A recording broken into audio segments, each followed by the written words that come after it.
जैसा कि आजकल हम सुन रहे हैं अचानक से हार्ट अटैक के केसेस, सेलिब्रिटीज के बारे में तो हम सुनते हैं और बहुत से केसेस ऐसे भी होते हैं जिनके बारे में हमें पता भी नहीं चलता। कभी जिम करते हुए, कभी डांस करते हुए और कभी गाना गाते हुए अक्सर इस तरह के केसेस आते रहते हैं। आप सभी को कंफ्यूजन रहती है, हम सभी को कंफ्यूजन रहती है कि हमारा हार्ट नॉर्मल है या नहीं, या उसके लिए कौन सी जांच करवाएं। ऑलमोस्ट सभी को ये कंफ्यूजन रहती है, क्या हम 2D इको टेस्ट करवाएं, क्या हम ब्लड टेस्ट करवाएं, क्या हम ECG कराएं। इन्हीं सब कंफ्यूजन्स को दूर करने के लिए आज हम इस वीडियो में जानेंगे कि कौन सा ऐसा गोल्ड स्टैंडर्ड टेस्ट है जिसके जरिए हम पता लगा सकते हैं कि हार्ट के लिए कौन सी बेहतरीन जांच रहेगी। हार्ट अटैक का अगर हम मेन रीजन देखें तो वो होता है हमारी कोरोनरी आर्टरीज के अंदर ब्लॉकेज। अब इस ब्लॉकेज का हम कैसे पता करें? ब्लॉकेज का पता करने के लिए एक बहुत ही इजी सा टेस्ट अवेलेबल है जिसको हम CT एंजियोग्राफी कहते हैं। ये हमारी आर्टरीज के अंदर कहाँ ब्लॉकेज है, कितना ब्लॉकेज है, कितनी आर्टरीज में ब्लॉकेज है, ये सब पता लगा सकता है। अब इसमें एक सवाल उठता है कि कौन से लोग हैं जिनको ये टेस्ट कराने की जरूरत है। अगर आपकी कोई फैमिली हिस्ट्री है, आपकी फैमिली में किसी को हार्ट से संबंधित कोई प्रॉब्लम रही है, आप स्मोक करते हैं, आपकी स्ट्रेसफुल लाइफ है, आपके कोलेस्ट्रॉल लेवल्स बढ़े हुए हैं, आपका वेट ज़्यादा है, आपकी डायबिटीज़ कंट्रोल में नहीं है, आपको हाइपरटेंशन है, तो आप ये जांच करवा सकते हैं। जहाँ तक इस टेस्ट में टाइम कितना लगता है वो अगर बात करें तो बहुत ही इजी सा टेस्ट है और इसमें समय ज़्यादा नहीं लगता है। 1 घंटे के अंदर आपका ये टेस्ट हो भी जाता है और आप टेस्ट होने के बाद अपना रूटीन का सभी तरह का काम कर सकते हैं। इसमें ना ही कोई हॉस्पिटलाइजेशन की ज़रूरत है और ना ही बॉडी के अंदर किसी तरह का कोई कट लगाया जाता है। तो बहुत ही आसान, बहुत ही सरल टेस्ट है और आप इसको ईजीली वॉक इन आकर करा सकते हैं। तो आप सभी ये जानना चाह रहे होंगे कि आखिर ये CT स्कैन एंजियोग्राफी टेस्ट होता कैसे है। इसका पूरा नाम है CT स्कैन कोरोनरी एंजियोग्राफी। अब कोरोनरी एंजियोग्राफी हम इसको क्यों कहते हैं? हमारे हार्ट को जो ब्लड सप्लाई करती है उनको हम कोरोनरी आर्टरीज कहते हैं और इस टेस्ट के जरिए हम ये पता लगा सकते हैं कि हमारी जो कोरोनरी आर्टरीज है, जो हमारे हार्ट को ब्लड सप्लाई कर रही है, क्या उनमें कोई रुकावट है, क्या उनमें कोई ब्लॉकेज है। अगर वो ब्लॉकेज है तो वो किस तरह का है, कौन सी आर्टरीज में ब्लॉकेज है, कितना % ब्लॉकेज है, वो सभी इस CT स्कैन की मशीन के द्वारा पता लगाया जा सकता है। अब आप जानना चाह रहे होंगे कि ये किस एज में करवाना चाहिए।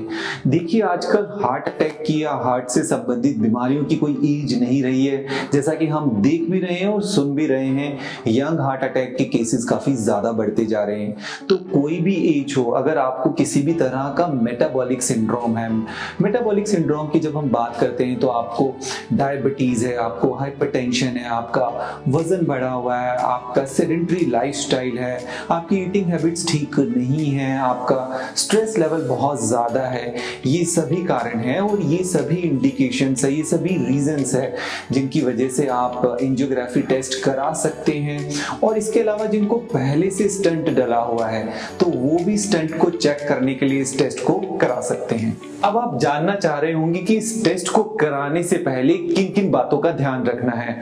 बहुत ज्यादा कुछ बातों का आपको ध्यान रखने की जरूरत नहीं है। कुछ सिंपल सी चीजें हैं कि जब भी आप टेस्ट कराने के लिए मॉर्निंग में आते हैं इमेजिंग सेंटर में तो आपको खाली पेट आना है, मतलब आपको सुबह बेड टी भी नहीं लेनी है और पानी भी नहीं पीना है। इसके अलावा अगर आप इसको दिन में कभी कराना चाहते हैं तो आपको 4 आवर्स की फास्टिंग रखनी है, यानी 4 घंटे पहले आपको कुछ भी नहीं खाना है। इसके अलावा कुछ इसमें ब्लड की रिपोर्ट्स की रिक्वायरमेंट होती है जिसको हम urea and serum creatinine level कहते हैं। ये टेस्ट आप एक दिन पहले भी कराकर लेकर आ सकते हैं, या इसके अलावा आप जब लैब में पहुंचते हैं तब भी आप इसका सैंपल दे सकते हैं। आपको आधे घंटे तक इसकी रिपोर्ट मिल जाती है। ये रिपोर्ट नॉर्मल होने के बाद आपका पल्स चेक किया जाता है। अगर पल्स 70 से ज्यादा है तो इसमें एक मेडिसिन दी जाती है जिसके बाद आपको आधे घंटे के लिए वेट करना पड़ता है। ये मेडिसिन थोड़ा आपको रिलैक्स करती है और उसके बाद हम फिर दोबारा से पल्स चेक करते हैं और अगर वो नॉर्मल आ जाता है तो उसके बाद हम आगे का प्रोसीजर शुरू करते हैं। तो अब हम आ गए हैं सीटी स्कैन रूम में। सीटी स्कैन के बारे में तो आप सभी ने सुना होगा, जैसा कि ये सीटी स्कैन की मशीन है। यहाँ पर कोई डरने या घबराने वाली बात नहीं है। ये बहुत ही ओपन मशीन होती है, आराम से कंफर्टेबली जब भी स्कैन होता है तो पेशेंट बिल्कुल इसमें बाहर होता है, तो किसी भी तरह की कोई घबराहट वाली बात यहाँ पर नहीं होती है। ये टेस्ट कैसे होगा इसको हम बिल्कुल आपको स्टेप बाय स्टेप एक्सप्लेन करेंगे। और एक चीज इसमें जानना जरूरी है कि जब भी ये टेस्ट करने के लिए कोई आते हैं तो उनको हम एक ब्रीदिंग एक्सरसाइज भी कराते हैं, क्योंकि जब स्कैन किया जाता है तो उस टाइम आपको 5 या 10 सेकंड के लिए सांस को रोकने के लिए बोला जाता है। तो वो जब उनको हम वेट कराते हैं पेशेंट को, तो उस समय उनको ये एक्सरसाइज भी कराते हैं ताकि जब उनका स्कैन शुरू हो तो बहुत कंफर्टेबली ब्रीथ होल्ड कर पाए, यानी सांस को रोक पाए। ये टेस्ट शुरू करने से पहले आपको एक गाउन मिलता है इमेजिंग सेंटर में, वो गाउन को आप चेंज करेंगे। उसके बाद आप यहाँ पर पहुंचेंगे। जो हम बता रहे हैं ये सीटी स्कैन का प्रोसीजर रूम है। ये जो टेबल होती है, इस तरह की टेबल, इसमें बहुत आराम से पेशेंट को जिनका टेस्ट होना होता है उनको लिटाया जाता है। इस तरह का ओपन गाउन आपको यहाँ पर डायग्नोस्टिक सेंटर में दिया जाता है। और यहाँ पर पूरी टीम होती है, टेक्नीशियन होते हैं, आपके नर्सिंग स्टाफ रहता है, एनेस्थेटिक रेडियोलॉजिस्ट रहते हैं, पूरी टीम रहती है, ताकि जो क्वालिटी है इसको पूरी तरह से अश्योर किया जा सके, सेफ्टी को अश्योर किया जा सके। और अभी आप देखेंगे कि इस टेस्ट में ये टेबल है, इस टेबल को थोड़ा अप किया जाता है। ये आप देख रहे हैं कि ईसीजी का मॉनिटर है। बहुत ही आसान और सिंपल प्रोसीजर है। इसके बाद आप देखेंगे कि जो टेक्नीशियन है वो यहाँ पर इनको ईसीजी लीड्स लगाएंगे। इसमें हमें इंश्योर करना होता है कि जो ईसीजी के कनेक्शन है, लीड्स के कनेक्शन है, वो ठीक तरीके से लग जाए। ईसीजी लीड लगने के बाद जो होगा, हम एक कैनुला लगाएंगे हाथ के अंदर, जिस कैनुला के थ्रू जो कंट्रास्ट है, जो डाई है, वो इंजेक्ट की जाती है। अब हम टेस्ट के लिए पूरी तरह से तैयारी कर चुके हैं। अब इसके बाद इसको टेबल को एक बार थोड़ा सा अप किया जाएगा। अप करने के बाद हम दोबारा से पेशेंट से एक बार बात करेंगे, कंफर्टेबली उनको सब चीजें समझा देंगे।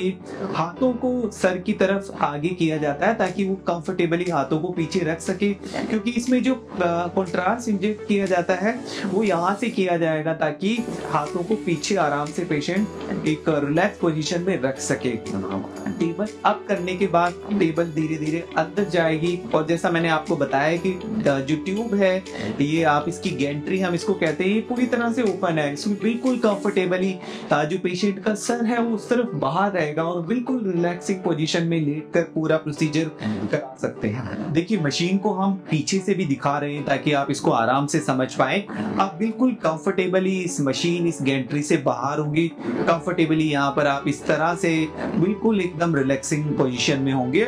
और उसके बाद जैसा हमने बताया कि इस प्रोसीजर के लिए हम एक जो कंट्रास्ट लगाते हैं, डाई लगाते हैं, वो इस कैनुला के थ्रू, इस इंजेक्टर के थ्रू कनेक्ट की जाएगी। जैसा आप देख रहे हैं कि यहाँ पे कैनुला कनेक्ट हो जाएगा।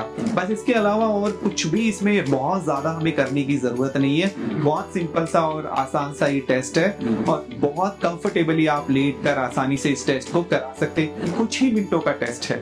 जैसा कि अभी हमने देखा कि वो जो गैंट्री रूम है, प्रोसीजर रूम है, वहां हमने पेशेंट को प्रिपेयर किया और उनको सभी तरह की इंस्ट्रक्शन दे दी। उसके बाद जहां पर अभी हम बैठे हैं, ये ऑपरेटिंग कंसोल है। यहाँ से पूरी तरह से टेक्नीशियन एंड डॉक्टर उनको ऑब्जर्व करते हैं। इस ग्लास के थ्रू हम उनको देख सकते हैं और यहीं से सब डायरेक्शंस दी जाती है सांस रोकने की।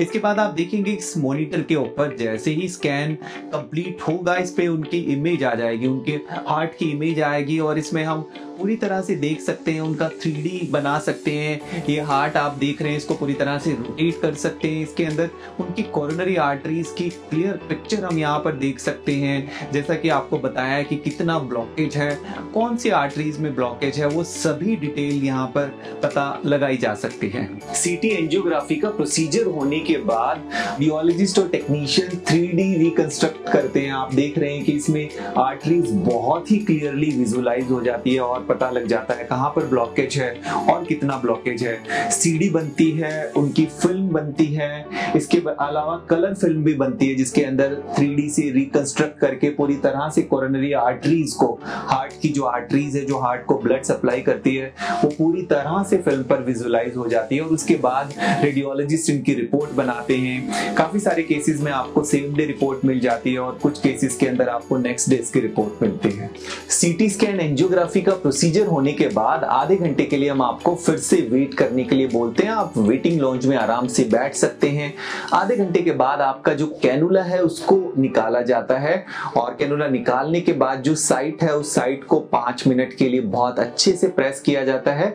उसके बाद आप फ्री हैं, आप कुछ भी हल्का लाइट स्नैक्स ले सकते हैं, अपना ब्रेकफास्ट कर सकते हैं। उसके बाद आप घर पर कंफर्टेबली जा सकते हैं और आपका जो भी रूटीन का काम है आप उसे कर सकते हैं।